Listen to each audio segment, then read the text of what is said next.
you so much for joining me today, Jamie and Allison. So I always start the show off with a question, what do you believe? Wow, it's a big question. But Jamie and I, we are both, we come from very spiritual and religious backgrounds, and we believe that life is a gift from God, and that God is love, and that God is always with us. And now more than ever, it feels like God is surrounding us, and that we need to listen to that golden rule that we've all been brought up, to live within our lives, and that is to love one another, treat others the way that you want to be treated, do unto others as you would have them do unto you. And that is one of the things that Jamie and I believe. That's beautiful. I believe that as well, and I do think, to your point, that this is a time for us to follow God and to go with God and have a spiritual practice.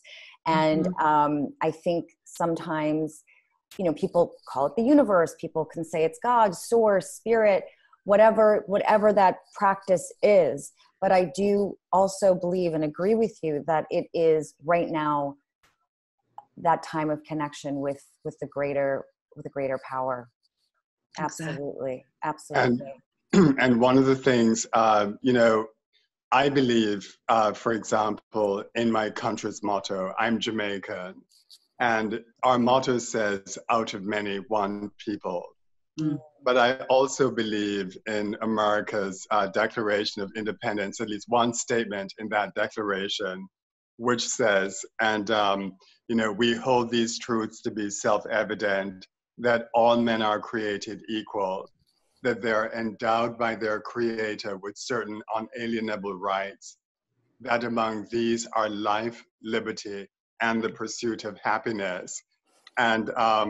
And I would add that this also means the pursuit of property, which, from my point of view, also represents freedom and independence. Absolutely. So beautiful. Yes, thank you. Thank you for that. And yes, we are in unprecedented times. And we're fighting what has been a long war for civil rights and liberty for Black America. What is different about this time for you both? And what has affected you? And what do you want people, and I say white people, to know about this moment? Absolutely. We're going to take it in different stages because you're asking us a lot of questions. Yeah. But I think the most obvious difference is the COVID-19. It's the fact that the coronavirus has created this great pause. And again, this pause, as far as Jamie and I are concerned, this is actually a gift because at this moment, everybody is stuck inside of their homes. They can't, go out and be as social as they might have been. They can no longer use the excuse that I'm too busy. We're all connected to our cell phones. We're all connected to the internet. It's coming at us from every which way. And so it's not just coming at us here in the United States. This is worldwide. Everyone is paying attention. So when all of this happened, when the quarantine was actually first called here in New York, I remember looking at the news. I'm addicted to the internet, and I look at, BBC, CNN, I look at Fox News, I look at all of them. Yeah. But we were just starting to hear about George Floyd. And I remember there was a blurb, and then there was nothing. Then there was Amy Cooper.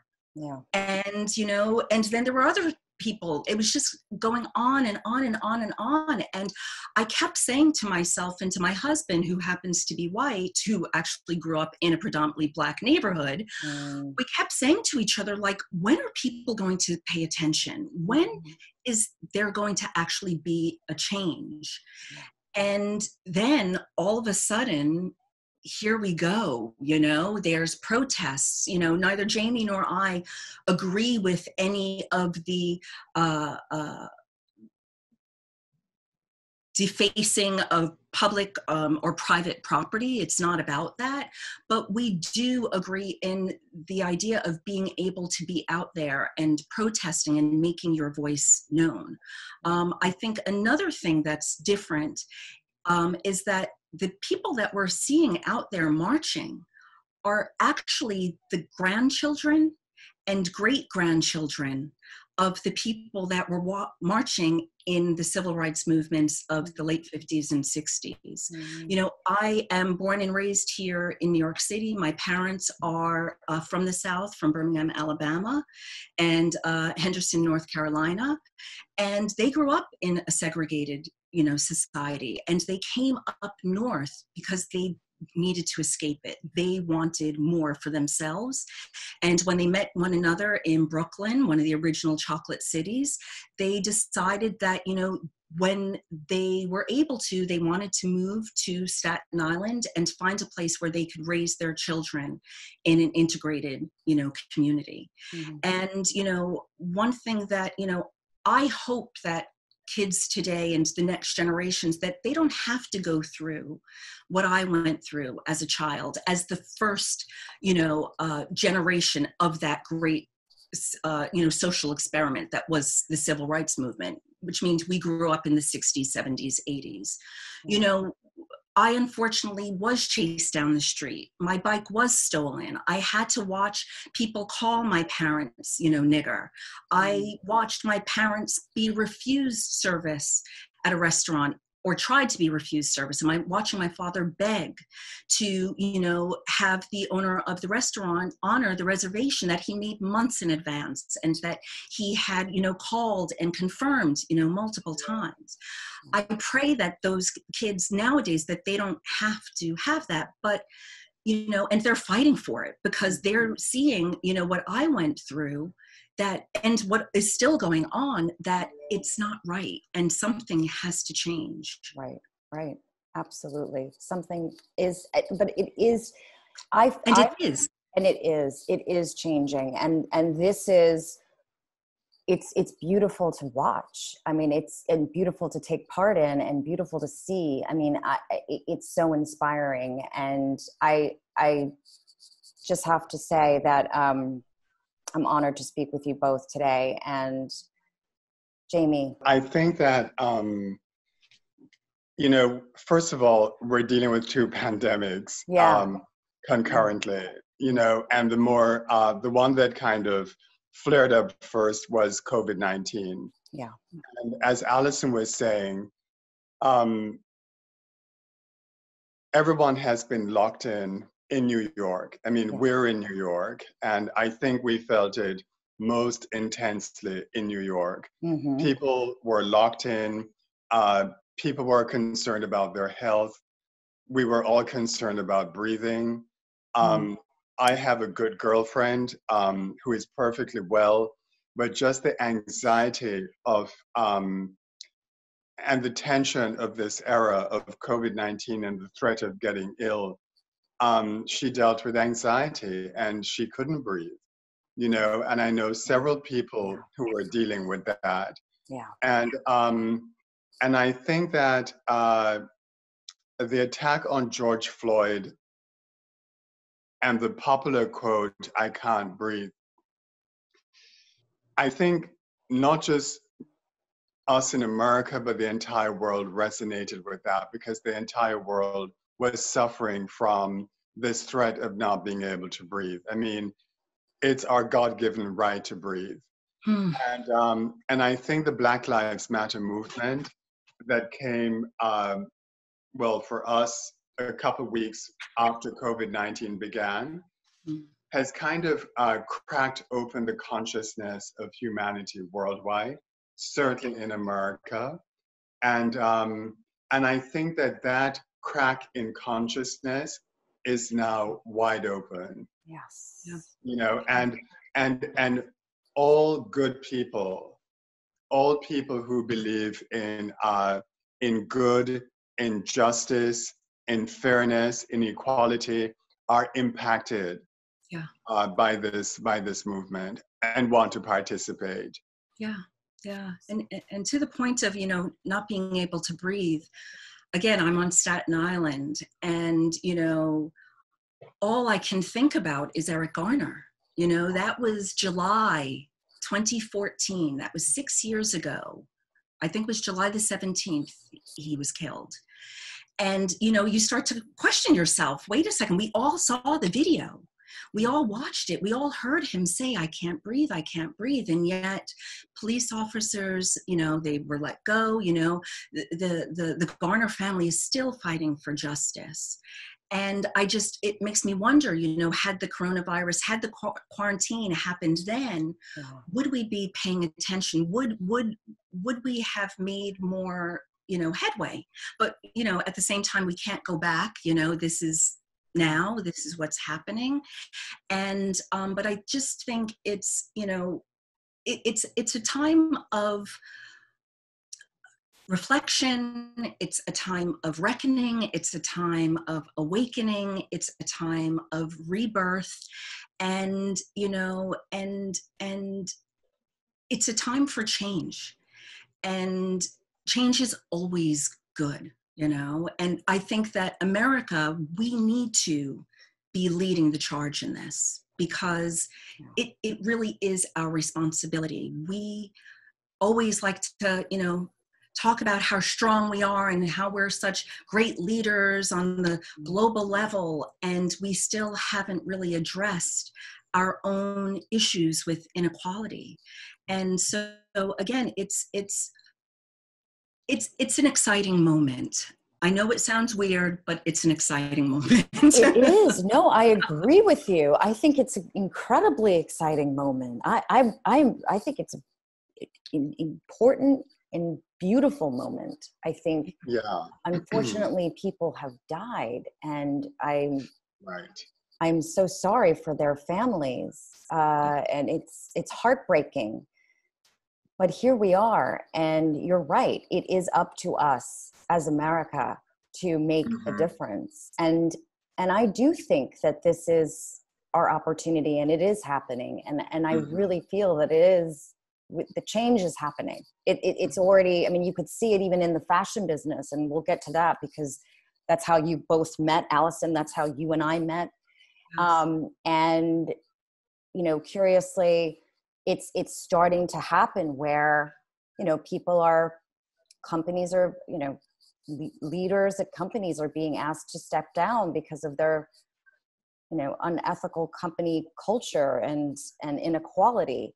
And that's incredible. And I'm curious, you know, for you guys in the fashion business, you know, how has that, you know, what was your experience, and did that shape you in any way, you know, coming from that business, and what was your experience? Well, for me, you know, as I said before, my parents are from the South, and the way that we were raised was that, again, we were the first generations of integration here in New York City. Yeah. Real integration. Yeah. We were raised that no matter where we go, people are going to judge us immediately because of the color of our skin. Right. It's not something that we agree with, but that is unfortunately the truth and the reality of life within the United States. And it is actually the reality throughout the world, but we'll get to that later. But my parents instilled in us very simple, you know, guidelines and morals. And it was, we needed to be educated, we needed to work hard, we needed to have a strong work ethic. You know, God was our like superpower. Our faith is extremely strong and helped us get through everything. But I think, you know, what helped me make my way and navigate through the world was the foundation and education that I received both at home and out in the real world. And I think that that's something that the world really needs to do. People aren't educating themselves. We have limited the story of the history of Blackness in this country. we've limited to Booker T, you know, Rosa Parks, Martin Luther King, Malcolm X, when there are so many other stories that are out there. Our history has been, you know, repressed, and it's been repressed for a reason, you know, but as a Black person, I needed to learn the story of white America. And how was I going to navigate my way through knowing that I already had one major thing, which is my skin color going against me. So my parents, they educated us, you know, all three of us, we played piano, started classically trained in piano at the age of 5. Each of us were told you have to choose another instrument. My brother chose French horn, my sister flute, I chose oboe clarinet. All of us are into sports. All of us were volunteering. We understood what community service was, going to nursing homes, babysitting. We understood what it was to earn a dollar and what it was to work hard. So by the time I was ready to make my way into the industry, I already had this foundation. I already had all of these other experiences that had been thrown at me here on Staten Island that equipped me, that gave me, you know, my armor, so that, you know, my internship when I was in college, it was the late 80s, and I was doing my last semester in London. And I sent my resume and a letter to Gerard Marie, who, if people are from the industry, you know, he was he headed up the elite model management. And I wrote him a letter saying I wanted an interview, and I didn't hear from him. And so I followed it up with a letter, and I didn't hear from him. And so I did what my mother said. Pick up the phone, go straight to the source. And I picked up the phone and kept calling until I got him on the phone.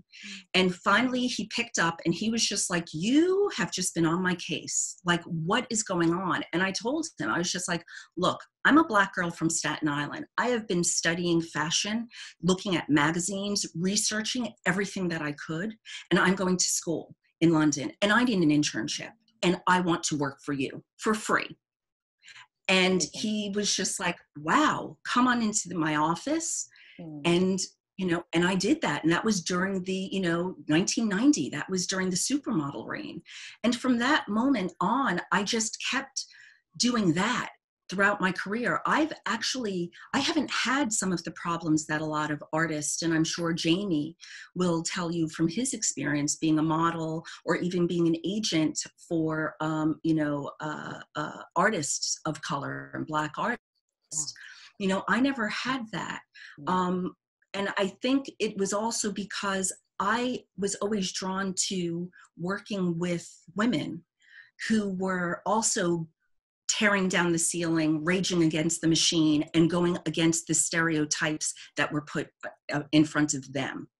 And each of those women, whether it was Linda Trow from, you know, Madison Avenue Design Group in the Garment District, you know, who brought me in as a receptionist, I talked my way into being her assistant.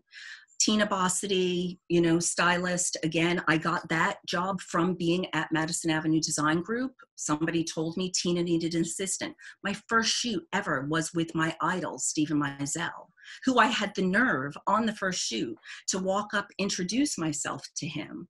Everybody on set was shocked that I even did so, but it ended up coming back to me because there was a problem during the shoot, and Stephen asked me to come over and ask me, does it look right to me? I love it. And then he asked me to stand behind him for the rest of the shoot. So, you know, my parents, what they gave me, and this confidence, and this is a gift. You know, a lot of my brothers and sisters out there haven't had the luxury of having two parents in their household. They haven't had the luxury of having a man there as an example to say, this is what it is to be, you know, a young lady, you know, or a mother to do the same, you know. I'm blessed in that regard. And then when I made my way in with Katie Barker, who again was part of that, you know, the three grand dames I call of British fashion, they also tore down the doors of the industry. It was Camilla Lowther, Kim Sion, and Katie Barker. And they came in and just flipped the script on the industry. And for this woman, this British woman, to again see me, to trust me, and then at the age of 25, let me run her company, her New York office, her US division. I think it was because we saw so much of each other and we saw that we were all fighters. And thankfully, I had those women with me and by my side because they were fighting their own battles within the industry.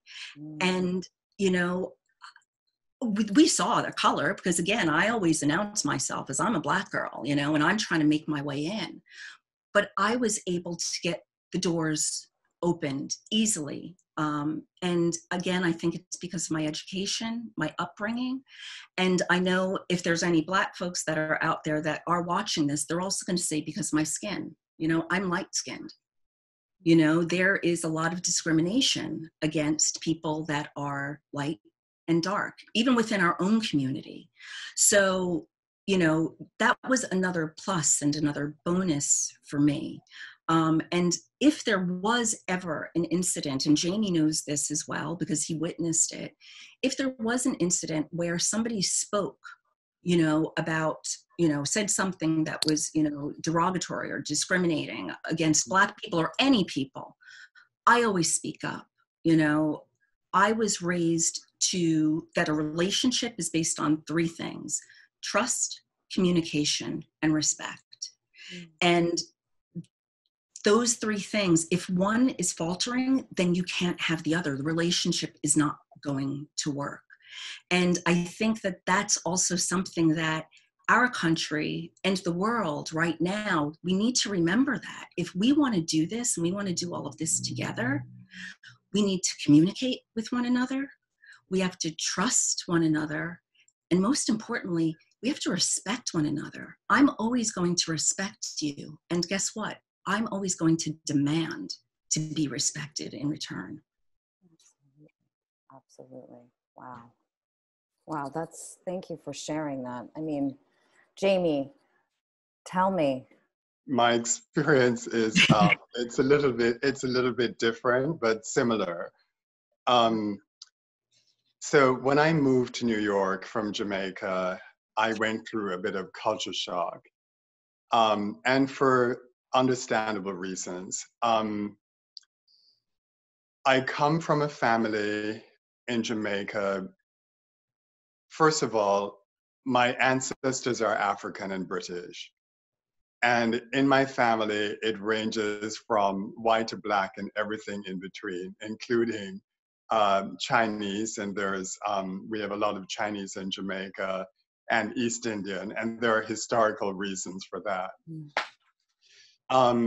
I come from a family that was very focused on education. Good manners, good breeding, and excellent education. It's just the way it was. We're a British Commonwealth, and that's the way that it was organized.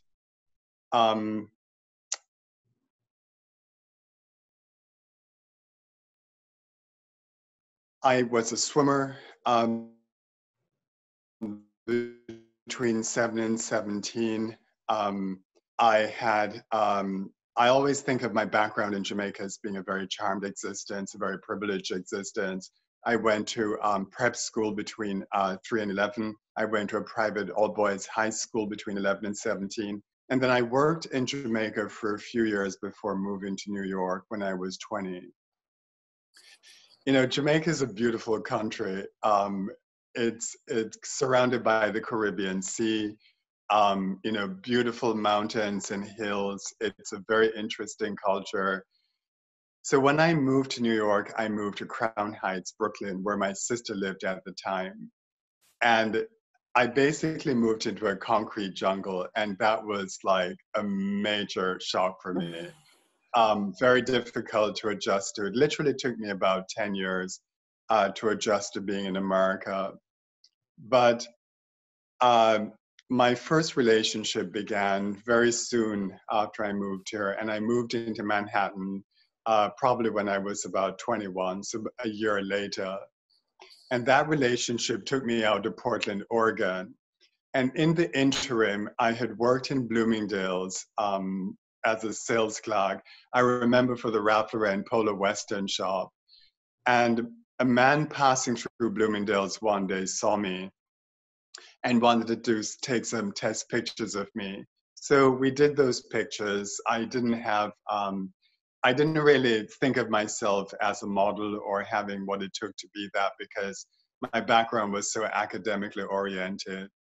Our graduating exams for high school in Jamaica are set by Cambridge University in England, and there are two exams that we do. One is called ordinary level, which you do after your first 5 years of high school, and one is called advanced level, which is another 2 years of education. In that 2 years of education, I studied West Indian history, British history, and European history, in addition to English literature and economics. West Indian history is all about slavery and the triangle, the movement between Europe, Africa, and the New World. And but West Indian history is something you start studying from you're around 11 years old. So you kind of develop an academic, but also a real understanding of slavery and the different relationships during slavery, and the corporate structure of slavery and the impact it had on the relationship between blacks and whites. We also had native Indians who were called Arawaks and Caribs that were killed off by Europeans during that time. So I went out to Portland, Oregon, took those pictures with me, met a department store in Oregon, and was exposed to a modeling career in Portland, came back to New York, got signed with Wilhelmina and then Ford. And that was actually an eye-opener for me, because it was a very difficult process, actually. It was not a very easy process being a model in New York at that time, because I really felt discrimination for the first time in my life when I was, in my early 20s. And I moved on from that career after a few years, because even though I was on the cover of Essence and was optioned to be on the cover of GQ, I found it very difficult to make a living. And the 80s was actually a very lucrative time in the modeling business, when male models were the supermodels, actually, of that era, or of the modeling industry, period, in my opinion, historically. And it was very difficult to make a living. So I felt like a complete failure at the end of that career. Applied to Columbia University, was accepted. And then I made a transition after Columbia and started studying makeup in Los Angeles. And again, came back to New York, met Francois Nars, and basically started working as a makeup artist during the supermodel era of the mid-90s. I grew up on the set of Stephen Meisel, because Francois was Stephen's main makeup artist at that point. I did all the shows in the world, including Versace, before he was assassinated. Oh, wow. But because of my conservative background and family pressure, I needed to somehow combine my love for the fashion industry with something slightly more conservative. And that's when the transition happened into the representing artist, becoming an agent. And that's how my career began as an agent. I had some experiences when I did makeup. There was one experience, we were on a trip in Los Angeles, and there was a very famous model at that time, Karen Alexander, who was the model on that job, and we were shooting for a well-known department store.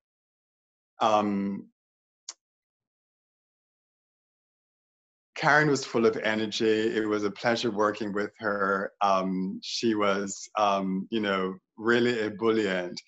But the photographer for that particular job didn't really like her interaction with Karen. And on the way back to the hotel from that job, the photographer expressed, her angst throughout from that day, and referred to Karen as an effing black bitch. I remember my cousin, Tracy Campbell, who is a Hollywood producer who is of Jamaican parentage but born and raised in America, so had a different exposure to what I did. Being very upset that I didn't challenge that outburst in the car on my way back to the hotel. But I was earning $1,000 a day during that time, which I needed to take care of my family. And I also felt that if I reacted to that I would be considered an angry black man, or that I would be somehow ousted or discriminated against as a makeup artist. So I didn't. So I went through a good part of my life not speaking out, not reacting to race issues, but that really has changed. And it was one of the things that impressed me about Allison when I met her at Katie Barker Agency, was how outspoken she was. And it's also a conversation that I've had repeatedly with my cousin, just the importance of being honest and speaking out and standing up for my rights. Absolutely. Wow. Thank you for sharing that. I mean, you grew up in the business. I mean, it was years, right? I mean, you both grew up and you, I'm sure, have seen a lot of change. I'm just wondering, what do you think now businesses can do to really affect change? What can the business do to, stay on course and make a difference? I mean, brands, corporations, they have so much power. There's the story or the poem, "The Revolution Will Not Be Televised" by Gil Scott-Heron. And it's kind of so prolific right now because what he's actually talking about was, there were all of these protests that were going on in the 1960s, 70s, and he was a part of them. And he was hanging out with some friends. They were watching the news, and the newscaster was talking about all of these demonstrations that were going on. And somebody said, wait a second, the revolution's not going to be televised. Why doesn't somebody get out there and do something? And so they were just like, hey, write that down. That sounds good. And for the next few days or weeks, as he was trying to write this poem, they were watching TV, and they were looking at how powerful advertising was. And they were looking at what was happening outside their doors versus what was happening on TV. And they were so different. One was this crazy fantasy, and then one was the reality of it. So I think if you have this much power as a brand, I think now is the time for you to use your power for good, and look, the millennial generation, and all of the ones that go after them, they will buy brands that stand for something. And yes. I think it's now time for brands to really, come up with what their statement is, but don't just talk about it. Don't just black out your page on Instagram. Don't just throw money at it. They need to look past what's actually comfortable, and they need to go to the place of discomfort first. Well, it sounds like, education from both of you, the way that you both spoke about your experience and what gave you confidence and armor and knowing was and is education. So that in itself, if brands educate their staff and there's more of a message, and yes, there is definitely an alignment with good causes and all of that, but it feels like education is the root, isn't it? Absolutely. Yeah. Education, and also letting Black people know that you actually that you see them, that you want to hire us. Yes. You know, right now is a wonderful time for agents, agencies, advertising agencies. You know, there's a very small group of Black people in the industry right now, and or had been a very small group. It was, I always say that I've often been the, you know, as one of the specks of pepper in a large sea of salt. You know, I've walked into so many advertising agencies and I'm looking, or I walk on set and I'm looking for somebody who looks like me. Which And is standard for people like us who work at that level. exactly. Is we're always the only Black person in every situation. It's followed me throughout my entire life in this industry. Exactly. And now's the time, you know, brands, hey, look, a lot of people have been let go. A lot of people are furloughed. A lot of people are just freelancing anyhow. Now is the time. Reach out to the Black people that you know. Reach out to people that have been successful in this industry and have navigated our way through. Now is a time for you to be asking us questions, and we can help you. But at the same time, if we're going to help you, we need to be paid. You need to hire us the same way that you would hire other consultants to come in and help you with your strategy. Reach out to us, because we're here. We're willing to talk and also listen to what it is that you need. And also, you know, let the Black community, as I was saying before, let them know that you're interested. Go into these communities. Don't just look at the kids that are walking down the street and say like, oh my gosh, his style is so cool. I love his sneakers, or I love the way he put that together. Now I'm going to go back into my studio and I'm going to recreate it under my brand and slap a label on it and call it streetwear. Hire those kids, hire those boys, teach them what the business is, because so many people out there, a lot of people don't even understand how our industry works, let alone a lot of Black kids, a lot of white people. Most people don't understand how our industry works. So rather than being so exclusive, which especially fashion, beauty, luxury has been, we need to become a lot more inclusive and diverse. And diverse, for sure. Who do you think is doing it well? Who's doing it right? I mean, any examples? I mean, come to mind? Like Allison, like Virgil from Louis Vuitton. Yeah. There is who else is out there? I mean, what's the Balmain with Olivier Rousteing. Yes. I mean, there are artists out there now that are doing quite well. I mean, Jawara comes to mind, you know, the hairstylist. And then the photographer, Allison, Tyler, right? He's doing quite well. But, you know, I think that there was a value in the Me Too movement recently in terms of outing individuals or companies that were endorsing, you know, abuse. And there is such a deep, deep systemic racism in the fashion industry that needs to be outed as part of the healing. Right. I think that the healing that we foresee is important, but I think to get there that we need to really address the elitism and the racism in the industry from the top down, and that would begin with many of our top, you know, fashion publications. Right. Yeah. Right. Yeah.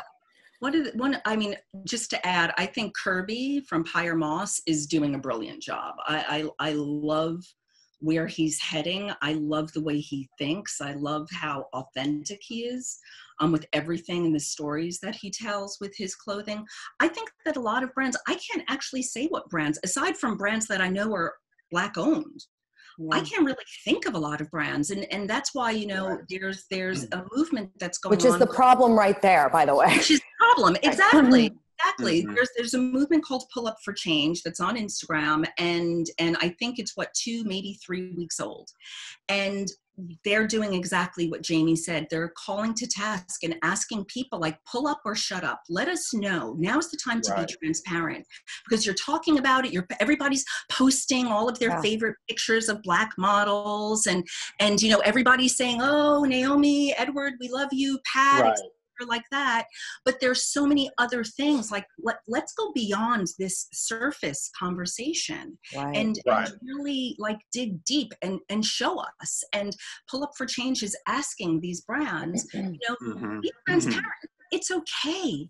It's okay. Just let us know how many people are Black, people of color, female, however you want to break it down. And we also want to see it from the executive level and the managerial level. So I think it's really important. And again, I have been blessed, because all of the jobs that really affected me the most, and that I think like really built my reputation, to help me get my reputation to where it was I was right next to the owner.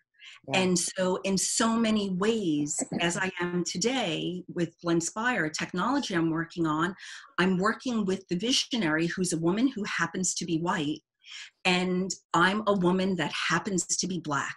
And the two of us are working together. I think that's where people need to go. I think that, there are also, when people are hiring, I've always been in a managerial position. It's been my honor and my pleasure when I see a name that reads very, very Black, Lakeisha. When I see a Lakeisha resume, I'm calling Lakeisha in. But I know a lot of people will be like, ooh, that's way too ethnic. I can't do that. We're going to put her to the side.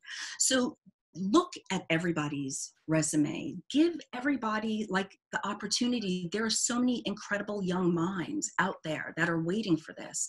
But also, more importantly, is, when you're hiring, and doing these photo shoots,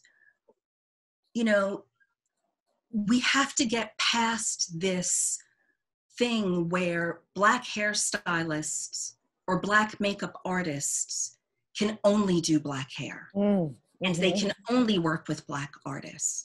We need to get past that.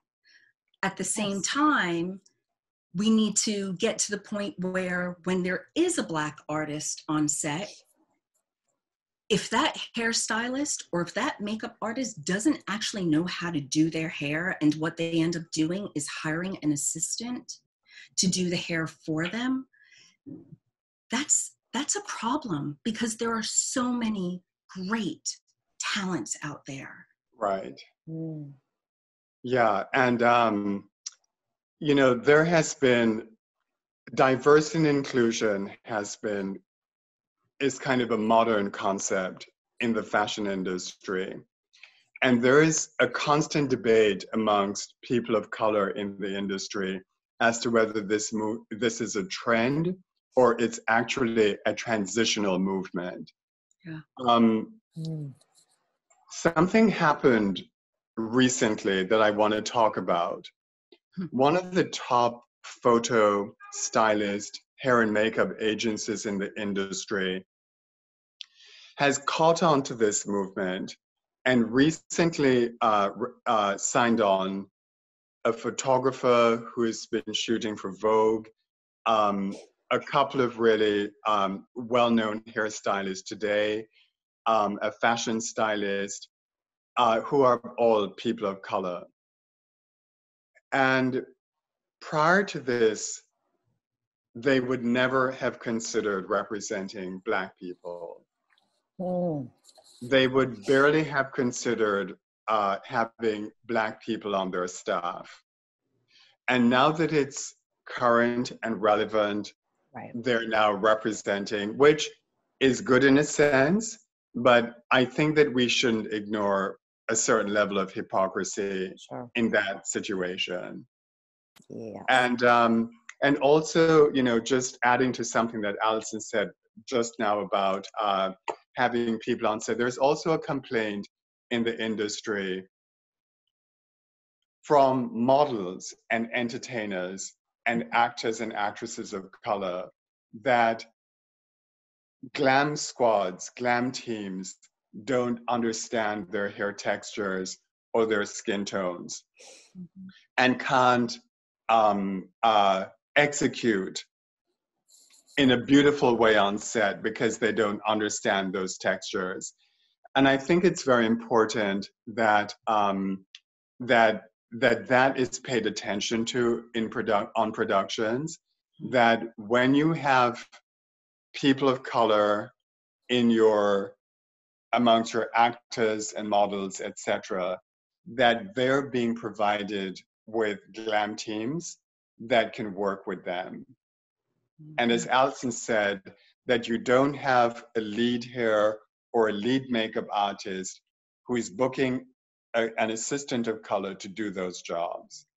Because why should an assistant of color be doing those jobs and not being paid the rate for doing those jobs?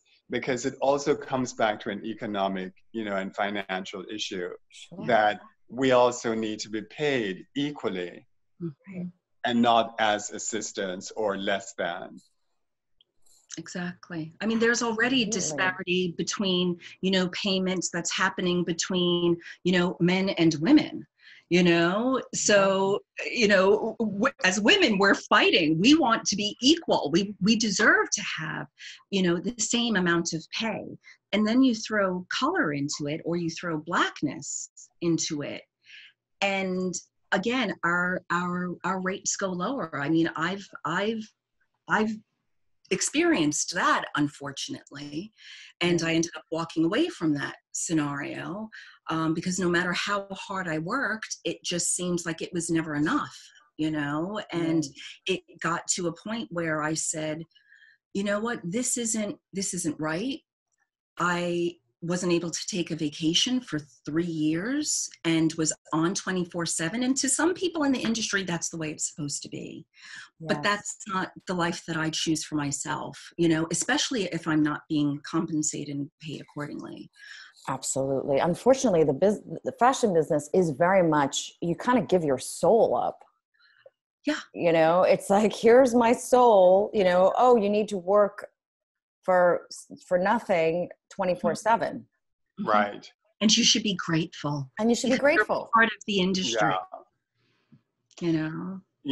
When I ran my company for the past 7 years, and I was negotiating constantly for the artists we represented, my business partner often expressed a concern that we were being offered lower rates because we were people of color.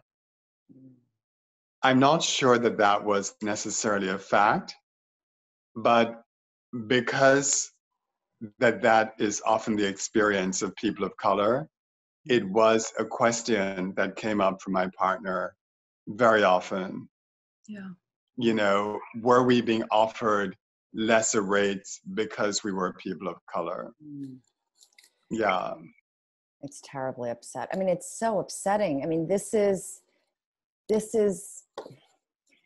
everything, and the reason why this is happening right now. I mean, and I think that, there has to be something in place, some sort of, organization, some checkpoints, some just a way to equalize this. And I just I know it's incredibly daunting, and sometimes hearing these stories, always it's very upsetting, and then having to hear them and then know that people that you love and care have been through this. It's just it's awful. And I do want to mention one other thing that we talked about, which and there's a reason why we're all here. And Jamie, you had mentioned this when we spoke about synchronicity.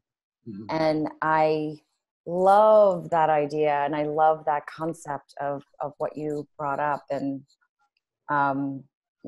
as someone who I mean, I just loved hearing what you said about the synchronicities of getting, meeting you and knowing Allison and I having this conversation about, about so much, and then saying, hey, would you like to be on the podcast?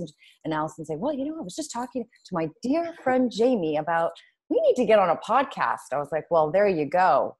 So everything does happen for a reason. And there is a bigger, that sometimes we don't even know why or what it is, right? But tell us about your feeling of synchronicity and how it's played into your life.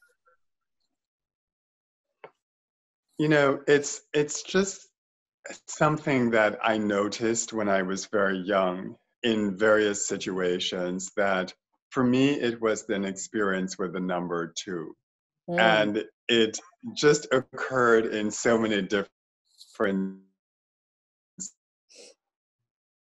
situations, whether AM or it would be 2:22 AM or PM, or if I were in Europe it would be 22 hours or 22:22. And I've just noticed this for my entire life. And I was in Paris many years ago. I worked in Paris a lot, spent many months at a time in Paris over many years. And I was staying with a friend who had a book in his library called Memories, Dreams, and Reflections. So I started reading this book by Carl Jung. And he wrote that book when he was 80, or it was published when he was 80. And it just so happened that my mom was 80 when I was reading that book. Wow. And there's a chapter in the book that, well, Carl Jung came from a middle-class background in Switzerland. He had a lot of ministers of religion in his family. Uncles, probably father, brother, were ministers, were reverends, ministers of religion. And I related to that a lot because my grandfather was a minister of religion.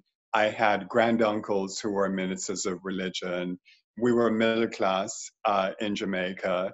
We even had, mountains and hills like they do in Switzerland. So there was something about him that I related to, I was very attracted to. And there was a particular chapter on the synchronicity of numbers. And that chapter expressed exactly what I was experiencing, just in terms of this coincidence. Getting on a flight, for example, traveling between Europe and America, or throughout America or throughout Europe, and I'd be seated in, row 2 or row 22. And it would give me comfort to know that, okay, so this flight is going to go great. This is going to be a safe flight. Yeah. It would literally give me comfort. Yeah. And as I continued reading this chapter on the synchronicity of numbers, he concluded that synchronicity equals God, and that it means that God is with us. Yes. And I really related to that. Absolutely. And that was my, and to this day, I mean, now it's expanded to, 111 or 1111. I saw 1111 this morning. Did you read it? Yeah, I always take my screenshots when I get 1111. Screenshot it. I do the same thing when I get any of those, especially the 2s. I take screenshots all the time. Yeah. And I will send it to my partner and I'll say, see, God is with us. But something really significant happened. So I think Francesca sent us some information at, was it 11 something on Monday night? Mm-hmm. So I didn't see that email until Tuesday night. And when I looked at the email, it said received 22 hours ago. Wow. So I responded immediately to Francesca, and I was doing this and that in the interim. Well, she got back to me pretty much right away, but by the time I saw it, it said received 22 minutes ago. Oh. And I thought, okay, so this is really intriguing. Exactly. Amazing. Oh, I'm getting like the chills. Yeah.